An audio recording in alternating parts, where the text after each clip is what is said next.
Wa pamiling lalaki na palgang patay, gipusasan o gidauban pagyon sa kasagbutan sa may barangay Labugon, Mandawi City. Si Nico Serino sa report. Naukay ang mga residente sa sudlunong bahin sa sitio Lapyahan, Barangay Labugon. Sayo kaganihang buntag, nakitaan sa usa ka mulupyo ang patayng lawas sa usa ka lalaki. Didto kini sa hilit na nga parte tunga-tunga sa mga sagbot o kabugangan.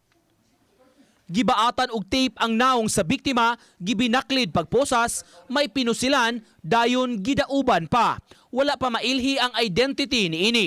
Matod sa usa ka residente, may nadunggan silang buto magtungang gabi. Mga alas 11 na ko sir, mga alas 12 ana ba? Din repeat atong buto. Naras gawas sir. Okay. Das gawas. Layo ra kay dire.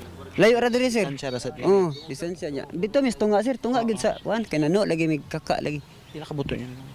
Duha ra gid sir. Kani kabugang pati tag-asa ni labong mga istanan.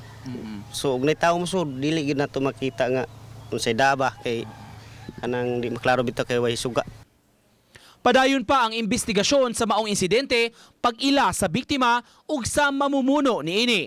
5'6" in height, wearing black short, boxer short, checkered color green and white. Nasa tattoo sa left arm of chest. So, basin na yung mga tagtungod na kaila.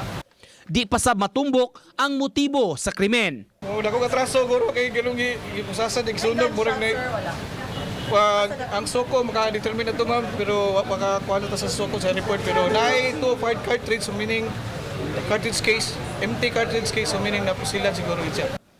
Uba ni Clans Gabutin, Nico Sereno, Balitang Bisdak.